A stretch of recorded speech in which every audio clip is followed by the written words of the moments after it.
Oh, things were going so well for Jameis, and then they weren't against the Carolina Panthers. We are back with Stardom and Situm every week. Adam Rank highlights the players that you should and should not have on your fantasy rosters. The bad news is we don't have Rank today. The good news is you can go to NFL.com and check out the full list of starts and sits. Let's see where he has Jameis so we can evaluate that.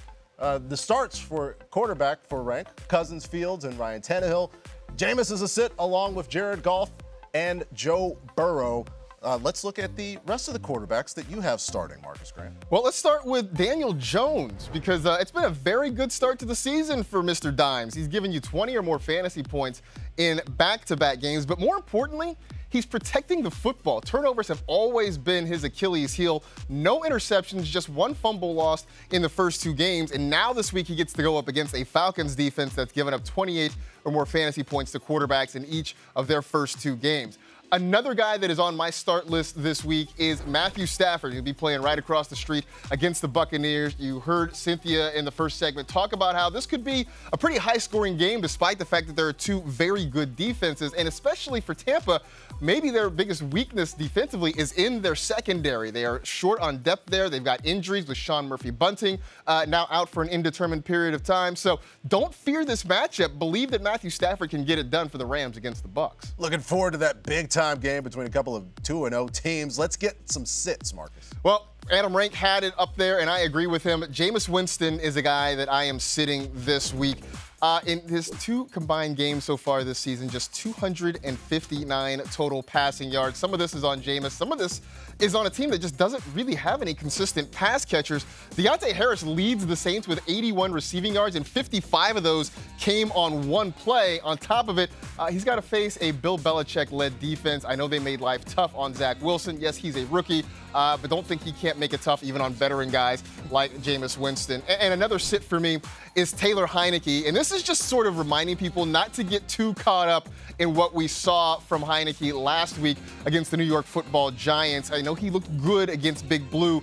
Doesn't mean he's a starting fantasy quarterback just yet. Now he faces the Bills, who've given up the second fewest passing yards so far this season in the NFL. It's fun to look just even in those highlights, right? You see Damien Brown making a great catch going up over his body. Sometimes we get caught up in the stats. Just wait on Taylor Heinecke there from Marcus Grant. Let's look at the running backs that Rank has for us. Starts and sits-wise, Saquon, Antonio Gibson, and Tyson Williams. He's putting Kenyon Drake and CEH and James Robinson on the bench. Cynthia, who are your running back starts? Ooh, my first one is David Montgomery. I'm all over these Bears, apparently. Look, when I think about the football, the copycat aspect of this football league, look and see what the Rams did with this Bears offense. They allowed the Rams to run because they had to figure out what was going to go on in the passing game. When you have a new quarterback, you let the team run a bit more. You're going to see more of that. Plus, David Montgomery, in general, 25.8 touches per game since Week 15 of 2020, fourth most in the NFL. So the volume's there. The opportunity to run is there. He's been producing for you, so I think that will continue again, even though I think the Browns defense is also very good. I've got another start for you. Ready for it? I like this. Is a fun game, start and sit. This is a really fun game. Chase Edmonds, kind of a surprise. We didn't know which running back to target in this offense. It turns out, it seems like at least for now, it's going to be Chase Edmonds. And against this Jaguars defense, it's an even better opportunity. By the way, he's averaging almost 14 fantasy points per game. That's 21st among running backs. I think it's going to be higher in this game. So I think he's going to have a nice upside because the layer of the defense that would really need to stop him is not something that the Jags are necessarily doing a good job of stopping. I'm being nice. You're laughing. No, I'm laughing because his entire team was in front of him blocking on that one.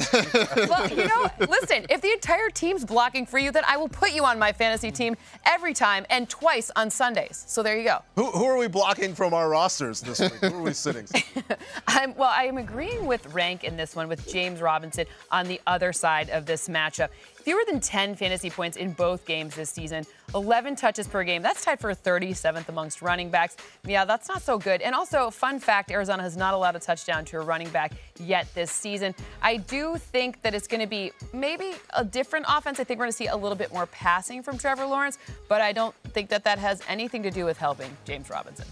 It's not a fun fact if you're a running back. No, it's not a fun fact. So I got one more for you, too. I think that Damien Harris, I know, this one's maybe some people are going to be a little surprised by this one, but I think the New Orleans defense that we saw last week against the Panthers, well, that's going to be a little bit of a different, that was a weird one. That was an anomaly because of how many people were out.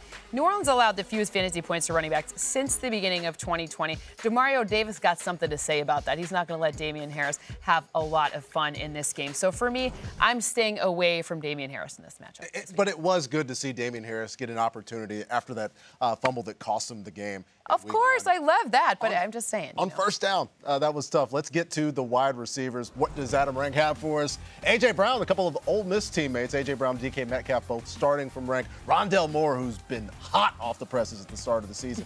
He's putting Marquez Callaway, DJ Chark, and Kenny Golladay on the bench. Who are you starting, Mr. Florio? You heard Marcus talking up Danny Dimes this week. I think you should get his top target in your lineup as well, and that is exactly what Sterling Shepard has been. He has led the Giants with at least 9 targets in both of the first 2 games this year, and he has topped 90 yards in each of them as well. And like Marcus was saying, it is a really good matchup against Atlanta, who has allowed the second most fantasy points to wide receivers since the start of last season, and that includes the second most touchdowns to the position this year. I also think you could be starting Marquis Brown this week.